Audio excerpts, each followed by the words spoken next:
Hello students, आप देख रहे हैं chemistry smart tips. My name is Rohit Kushwaha. तो जैसा कि आप लोगों को याद होगा कि लास्ट क्लास में हम लोग मोल कॉन्सेप्ट डिस्कस कर रहे थे और मोल कॉन्सेप्ट में भी लिमिटिंग रिएक्टेंट और एक्सेस रिएक्टेंट के बारे में डिस्कस किया था। अगर आपने अभी तक वो वीडियो नहीं देखा है तो आप प्लीज़ मोल कॉन्सेप्ट की प्लेलिस्ट में जाइए और उस वीडियो को वॉच कीजिए, देन उसके बाद ये वीडियो देखिए।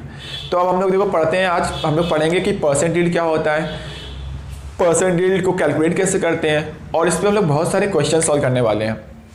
तो मैं आपको एक एग्जांपल लेकर समझाता हूँ। जैसे मैंने क्या किया कि मुझे वाटर बनाना है, वो भी कैसे बनाना है, H2 और O2 की रिएक्शन करा के।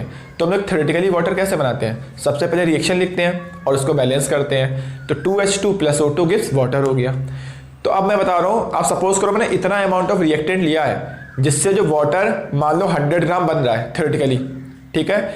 फिर मैं एक्सपेरिमेंट करने गया, तो एक्सपेरिमेंट करके मैंने क्या देखा कि सेम अमाउंट ऑफ रिएक्टेंट लिया बट थ्योरेटिकली हम लोगों का 100 ग्राम बन रहा था, और एक्सपेरिमेंट किया फिर भी 100 ग्राम बन रहा है।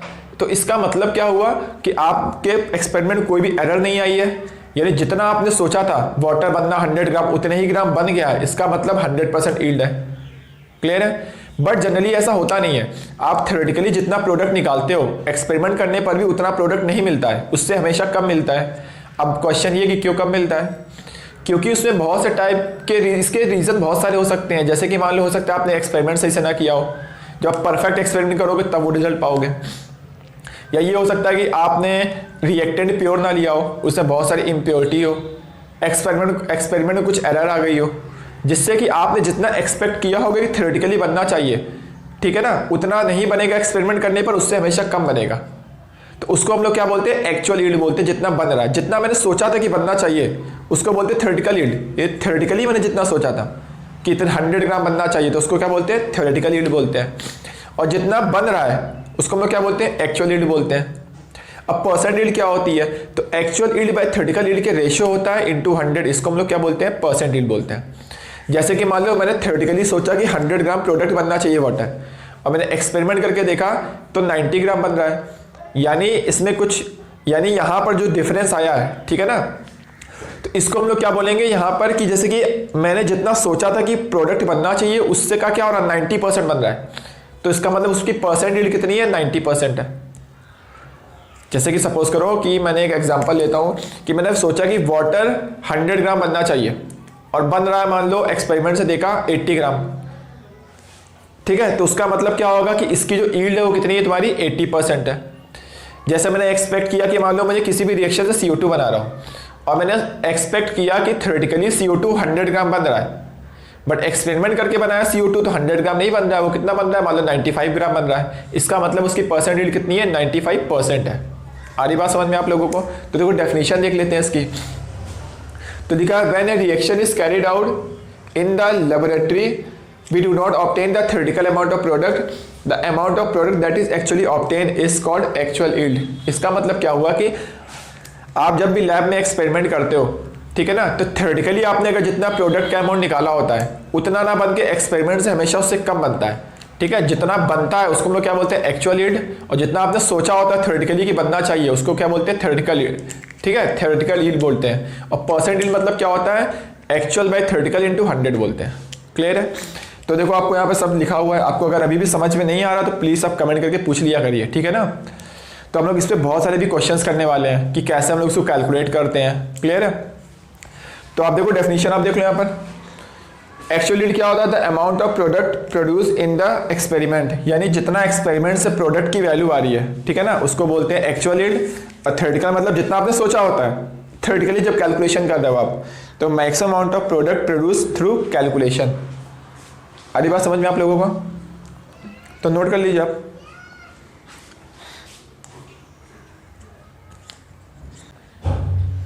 तो बच्चों अभी तक जितनी भी थ्योरी हम लोगों ने पढ़ी है उसके ऊपर मैं एक बहुत ही अच्छा सा क्वेश्चन लेकर आया हूँ। छोटा सा क्वेश्चन लिखा हुआ है और ये सिंपल भी है। तो देखो यहाँ पे लिखा हुआ, if 16 gram of CaCO3 are decompose and इतने gram of CO are obtain. बोला CaCO3 डिकम्पोज हो रहा है, तो ठीक है हम लोग डिकम्पोज करते हैं। तो यहाँ पे CaCO3 दिया हुआ है, ये डिकम्पोज होकर क्या बनाएगा, जैसा कि हम लोगों को पता है कि CO2 बनेगा प्लस क्या बनेगा, CO फॉर्म होगा। क्लियर है। कितने ग्राम डिकम्पोज करा रहा है वो, 16 ग्राम को करा रहा है। तो सबसे पहली कंडीशन, आपको जो भी कुछ दिया उसको मोल में कन्वर्ट करो। तो यहाँ पे आपको 16 ग्राम दिया हुआ है, तो आप इसको मोल में कैसे कन्वर्ट करोगे, mass divide by molar mass, तो ये क्या आ गया, इसके मोल्स आ गए। आ रही बात समझ में आप लोगों को। तो बोल रहा है कि जब इतने ग्राम को डिकम्पोज कराया तो इतने ग्राम CO ऑब्टेन हो रहा है। अब ये जो वैल्यू दी है आपको, ये वैल्यू कौन सी दी है, एक्सपेरिमेंटल वैल्यू दी हुई है आपको, ठीक है ना।